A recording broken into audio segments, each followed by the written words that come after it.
Hello ladies, welcome back to my channel. Namaku Alexa. Di sini aku share how to do your self development. Bagaimana kita melakukan self development untuk menjadi versi terbaik diri kita secara mental, spiritual, dan emotional.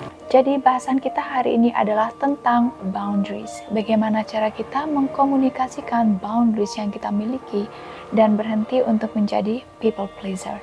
Without further ado, let's get into it. Sebelum aku membicarakan lebih jauh tentang boundaries atau batasan ini, aku akan menjelaskan apakah arti boundaries. Jadi, boundaries adalah batasan yang kita miliki terhadap diri kita juga orang lain. Apa yang kita biarkan orang lain lakukan terhadap diri kita. Hal seperti apa yang layak kita terima dari orang lain terhadap diri kita. Jadi setiap orang memiliki boundaries atau batasan yang berbeda karena ini tergantung dari setiap individu apa yang mereka anggap penting dalam hidup mereka. Boundaries bisa diterapkan atau dibuat dalam berbagai aspek kehidupan seperti relationship, hubungan dengan teman ataupun pasangan, kemudian lingkungan kerja, hubungan dengan keluarga, dan bahkan dengan sebuah konflik. Boundaries atau batasan bisa berupa fisik ataupun emosional dan membantu dalam menentukan level kenyamanan, kebutuhan, dan preference seseorang. Boundaries yang sehat membuka jalan untuk orang agar mereka memiliki responsible atau tanggung jawab, respect, rasa hormat terhadap kita, juga komunikasi yang terbuka. Kemudian berikutnya adalah seperti apakah healthy boundaries itu, seperti apakah batasan yang sehat itu. Mungkin akan membantu jika kalian mengambil buku kertas sekarang untuk ditulis atau kalian nanti bisa kembali ke video ini. Nomor 1 adalah menghargai pendapat kalian. Arti menghargai pendapat kalian di sini adalah bagi orang lain untuk menghargai pendapat kalian ataupun diri kalian untuk menghargai pendapat kalian, yaitu kalian tidak takut untuk berbicara jika ada sesuatu yang tidak benar. Yang kedua adalah menghormati batasan yang dibuat oleh orang lain juga diri kalian. Yang ketiga adalah tidak mengkompromi value kalian demi orang lain. Value artinya nilai-nilai yang kita anggap penting sebagai individu. Misalnya kalian adalah orang yang memiliki value bahwa loyalitas atau kesetiaan seorang partner itu adalah penting. Jadi, jika seorang partner dia selingkuh dari kalian atau melakukan hal mungkin tidak selingkuh tapi mendekati mungkin teks dengan cewek lain seperti itu, apa yang kalian lakukan? Jadi di sini yang ketiga tadi tidak mengkompromi value. Mengkompromi artinya kalian membiarkan dia melakukan hal ini terhadap kalian. Karena berbagai alasan mungkin kalian masih cinta sama dia, kalian tidak mau kehilangan sama dia. Namun begitu kalian mengkompromi value kalian, kalian sudah tidak menghormati diri kalian. Dan hal inilah yang membuat mereka tidak menghormati kalian. Mereka tahu kalau mereka bisa melakukan apapun and they can get away with it. Dan mereka bisa lolos dengan hal ini. Yang berikutnya adalah share informasi yang layak dikonsumsi. Hal ini seperti kalian tidak oversharing. Memang sangat mudah untuk kita overshare terhadap orang lain karena ini memberikan kita akses untuk connect dengan orang lain gitu. Kita merasa, oh kalau aku share seperti ini secara subconscious, kalian merasa, oh kalian bisa lebih dekat dengan orang lain. Tapi kalian harus mengerti bahwa orang tidak peduli sebenarnya masalah kalian. Mereka bisa menggunakan hal ini suatu saat sebagai senjata untuk menyerang kalian. Jadi kalian harus berpikir 2 kali sebelum kalian share hal pribadi tentang diri kalian. Kemudian yang berikutnya adalah mengkomunikasikan kebutuhan dan keinginan kalian secara efektif. Artinya kalian berani bilang dengan mereka apa sih yang sebenarnya kalian inginkan. Tidak kita memakai sindiran atau singgungan. Ini yang biasanya banyak perempuan lakukan. Aku ada DM dari salah satu followerku di Instagram, Kak, aku padahal sudah menyinggung dia seperti ini, aku sudah menyindir dia seperti ini, tapi dia tidak sensitif. No, kita tidak melakukan itu.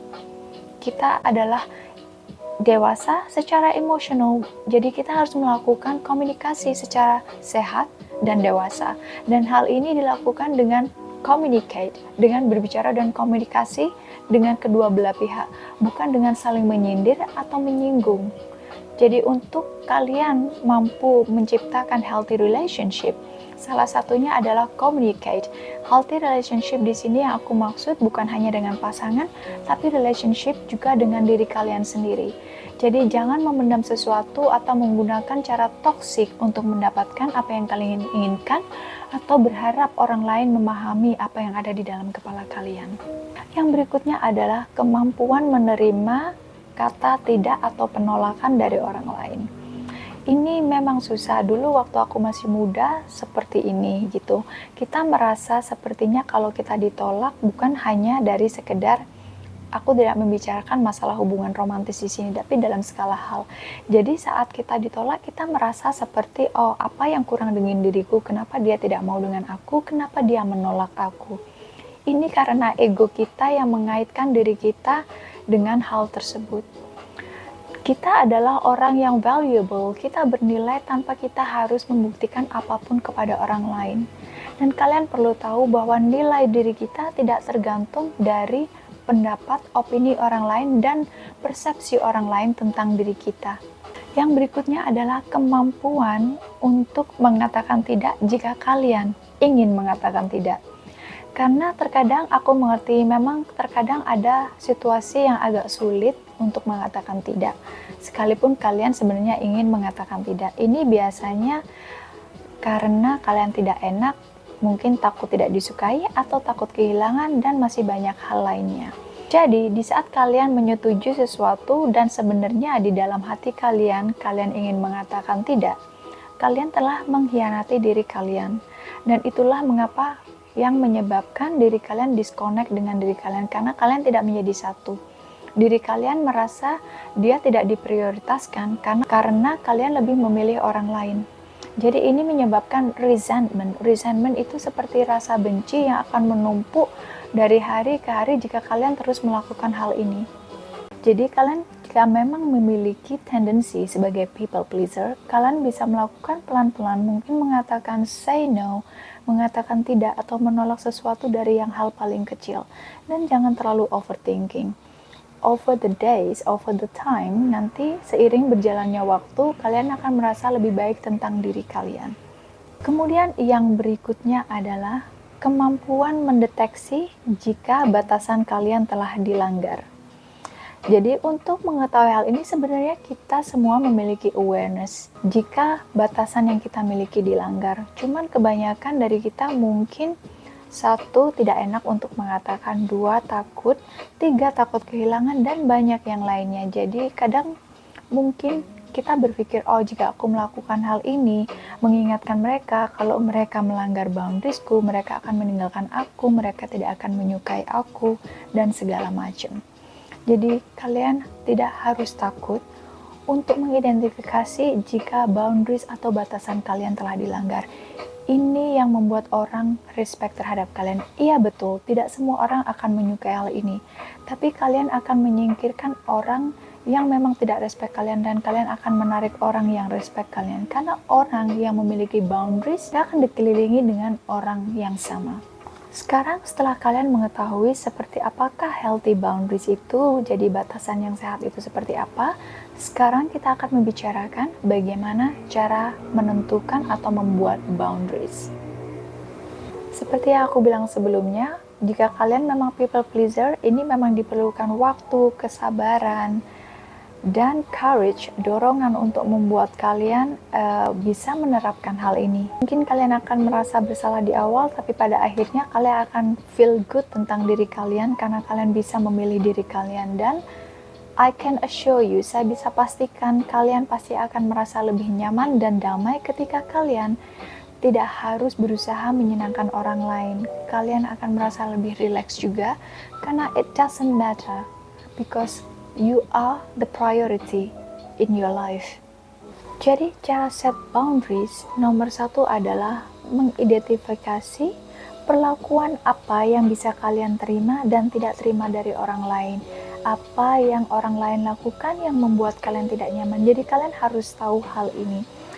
Sebenarnya kalau kalian tulis ini akan sangat membantu, karena jika kita hanya berpikir saja, misalnya sekarang, oh apa ya, aku masukkan ke dalam pikiranku, mereka cuma melayang-layang di dalam otak kita. Namun jika kita menulis sesuatu di atas kertas, ini membantu pikiran kita agar lebih rapi karena kita tidak menyimpan banyak hal di sana. And also, saat kalian menulis sesuatu di kertas, subconscious kalian juga merekam apa yang sedang kalian lakukan. Jadi akan sangat membantu jika kalian menulis hal ini. Yang kedua adalah mengkomunikasikan dengan jelas boundaries kalian kepada orang lain. Belajar untuk bilang tidak. Kalian bisa menjelaskan kenapa kalian menolak ataupun tidak, karena kalian tidak hutang penjelasan kepada siapapun. Karena tidak is a full sentence. Tidak itu adalah kalimat penuh. Kalian tidak harus menjelaskan apapun kepada orang lain jika kalian menolak sesuatu. Yang ketiga adalah putuskan apa yang akan kalian lakukan jika seseorang melanggar boundaries kalian. Mungkin hal yang agak sulit dilakukan, mungkin kalian memutuskan untuk break atau bahkan keluar dari sebuah hubungan. Jadi kalian harus sudah memiliki boundaries yang jelas. Misalnya, jika partnerku melakukan hal ini, apa yang harus aku lakukan? Ini adalah sebagai tolak ukur kalian terhadap boundaries dan value yang kalian miliki sebagai seorang individu. Atau bahkan misalnya, jika partner kalian itu adalah orang yang suka marah-marah dan setiap ada masalah. Contoh, jika dia marah-marah, kalian bisa berbicara secara dewasa. Kalian bisa bilang ke dia, aku ingin kamu mengkomunikasikan apa yang kamu rasakan tanpa harus berteriak. Atau jika kalian sedang bertengkar, berargumentasi dengan pasangan kalian, kalian bisa mengatakan, aku ingin sendiri dulu saat kita nanti sampai di rumah. Ini adalah boundaries. Jadi kalian memiliki hak untuk melakukan hal ini. Atau mungkin jika seseorang ingin mengajak kalian untuk berhubungan seksual dan kalian belum comfortable gitu dengan orang ini karena kalian baru kenal, kalian bisa mengatakan hal ini kepada dia, aku tidak comfortable, aku tidak nyaman dengan hal ini. Jangan takut untuk mengatakan tidak. Kalian berhak untuk melakukan ini. Kemudian yang berikutnya adalah, apakah boundaries kalian?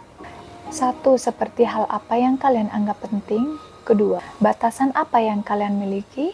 Ketiga, bagaimana boundaries ini bisa melindungi value atau nilai-nilai penting yang aku miliki. Yang keempat adalah boundaries apa yang perlu aku buat. Yang kelima, bagaimana aku bisa mengkomunikasikan boundaries ini secara efektif. Yang keenam, bagaimana aku membuat boundaries dan memaintain boundaries ini. Kemudian yang ketujuh adalah apa dampak dari boundaries yang aku buat terhadap diriku dan orang lain. Jadi hal-hal ini adalah hal-hal yang perlu kalian tulis dan tanyakan ke diri kalian. Maka dari itu aku bilang tadi, jika kalian menulis, ini adalah cara terbaik untuk kalian connect dengan diri kalian dan benar-benar mengetahui apa yang sebenarnya kalian inginkan dari dalam diri kalian. So, ladies, hari ini itulah bahasan kita tentang boundaries. Dan aku ada buat tentang topik boundaries lagi yang kalian bisa download gratis. Ada di link bio di Instagramku. So, kalian tinggal download di sana dan kalian bisa baca. Ladies, thank you for watching and listening, and see you until the next video.